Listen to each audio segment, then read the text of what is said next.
ലൈംഗിക പീഡന കേസിൽ പ്രതിയായ രാഹുൽ മാങ്കൂട്ടത്തിൽ MLA ഒളിവിൽ കഴിയുന്നത് എവിടെ? പാലക്കാട് നിന്ന് മുങ്ങിയ രാഹുൽ കർണാടകയിലെ റിസോർട്ടിലുണ്ടെന്നാണ് സൂചന. പല വാഹനങ്ങളും മാറി മാറിയാണ് യാത്ര. രാഹുലിനെ കണ്ടെത്താനായി പോലീസ് സംസ്ഥാനത്തിനകത്തും പുറത്തും വല വിരിച്ചിട്ടുണ്ട്. മുൻകൂർ ജാമ്യ ഹർജിയുടെ വാദം അടച്ചിട്ട മുറിയിൽ കേൾക്കണമെന്ന് രാഹുൽ മാങ്കൂട്ടത്തിൽ കോടതിയിൽ ആവശ്യപ്പെട്ടു. അതേസമയം പീഡന പരാതി നൽകിയ യുവതിയെ സമൂഹ മാധ്യമങ്ങളിലൂടെ അധിക്ഷേപിച്ചുവെന്ന കേസിൽ അറസ്റ്റിലായ രാഹുൽ ഈശ്വർ ജയിലിൽ നിരാഹാരം തുടരുകയാണ്. യുവതിക്കെതിരെ സൈബർ ആക്രമണം നടത്തിയവർക്കെതിരെ വിവിധ ജില്ലകളിൽ കേസെടുത്തിട്ടുണ്ട്.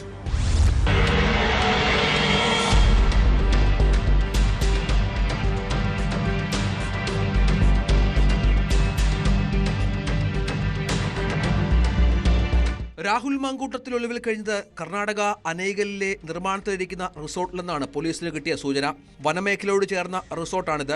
ഇവിടെ നിന്ന് കടന്നിരിക്കാനുള്ള സാധ്യത കണക്കിലെടുത്ത് കർണാടകയിൽ തെരച്ചിൽ വ്യാപിപ്പിച്ചിട്ടുണ്ട്.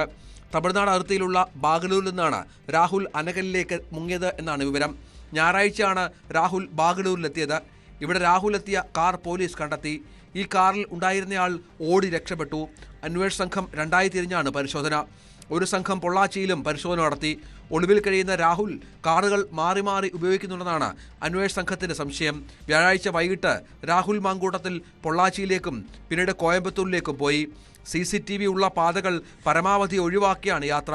രാഹുലിനൊപ്പം കേസിലെ രണ്ടാം പ്രതിയായ ജോബി ജോസഫും ഉണ്ടെന്ന് പോലീസ് സംശയിക്കുന്നു. ഇതിനിടെ രാഹുലിന്റെ പാലക്കാട്ടെ ഫ്ളാറ്റിലെത്തി അന്വേഷണ സംഘം കെയർടേക്കറുടെ മൊഴി രേഖപ്പെടുത്തി. കെയർടേക്കറെ സ്വാധീനിച്ച് രാഹുലും സംഘവും CCTV ദൃശ്യങ്ങൾ നശിപ്പിച്ചുവെന്ന നിഗമനത്തിലാണ് പോലീസ്. എന്നാൽ വ്യാഴാഴ്ച വൈകിട്ട് 4:30-ക്ക് ഫ്ളാറ്റിൽ നിന്ന് ജോലി കഴിഞ്ഞ് വീട്ടിലേക്ക് പോയെന്നും രാഹുൽ അന്ന് ഇവിടെ എത്തിയതിനെക്കുറിച്ച് അറിവില്ലെന്നുമാണ് കെയർടേക്കറുടെ മൊഴി. CCTV സംവിധാനത്തിൽ യാതൊരു ഇടപെടലും നടത്തിയിട്ടില്ല.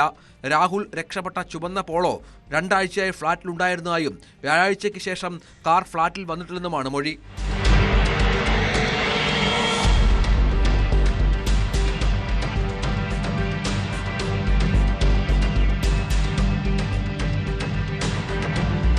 രാഹുലിന്റെ അറസ്റ്റിന് മുൻകൂർ ജാമ്യാപേക്ഷ പരിഗണിക്കും വരെ കാത്തു നിൽക്കേണ്ടെന്നാണ് ADGP അന്വേഷണ സംഘത്തിന് നൽകിയ നിർദ്ദേശം. തെളിവുകൾ നശിപ്പിക്കാനുള്ള സാധ്യത കണക്കിലെടുത്താണിത്. രാഹുലിന്റെ മുൻകൂർ ജാമ്യാപേക്ഷ തിരുവനന്തപുരം പ്രിൻസിപ്പൽ സെഷൻസ് കോടതി ബുധനാഴ്ച പരിഗണിക്കും. മുൻകൂർ ജാമ്യാപേക്ഷയുടെ വാദം അടച്ചിട്ട മുറിയിൽ വേണമെന്ന് രാഹുൽ കോടതിയോട് ആവശ്യപ്പെട്ടിട്ടുണ്ട്. അതേസമയം ബലാത്സംഗ പരാതി നൽകിയ യുവതിക്കെതിരെ സൈബർ ആക്രമണം നടത്തിയ കൂടുതൽ പേർക്കെതിരെ കേസെടുത്തു. തിരുവനന്തപുരത്തും ഇടുക്കിയിലും എറണാകുളത്തും കണ്ണൂരിലുമടക്കം കേസുകൾ രജിസ്റ്റർ ചെയ്തിട്ടുണ്ട്. യുവതിയെ സമൂഹമാധ്യമങ്ങളിലൂടെ അധിക്ഷേപിച്ചുവെന്ന കേസിൽ അറസ്റ്റിലായ രാഹുൽ ഈശ്വറിനെ തിരുവനന്തപുരം സെൻട്രൽ ജയിലിലേക്ക് മാറ്റി. താൻ നിരാഹാര സമരത്തിലാണെന്ന് രാഹുൽ ജയിൽ സൂപ്രണ്ടിന് എഴുതി നൽകി. വെള്ളം മാത്രം കുടിച്ചാണ് രാഹുൽ ജയിലിൽ കഴിയുന്നത്. കോടതി റിമാൻഡ് ചെയ്ത രാഹുൽ ഈശ്വറും ജാമ്യാപേക്ഷ നൽകിയിട്ടുണ്ട്.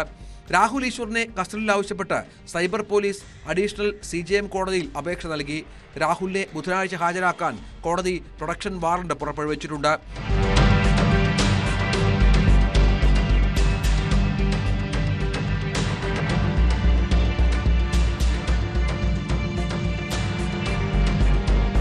വിവിധ ബ്യൂറോകൾക്കൊപ്പം ന്യൂസ് ഡെസ്ക്, News 18.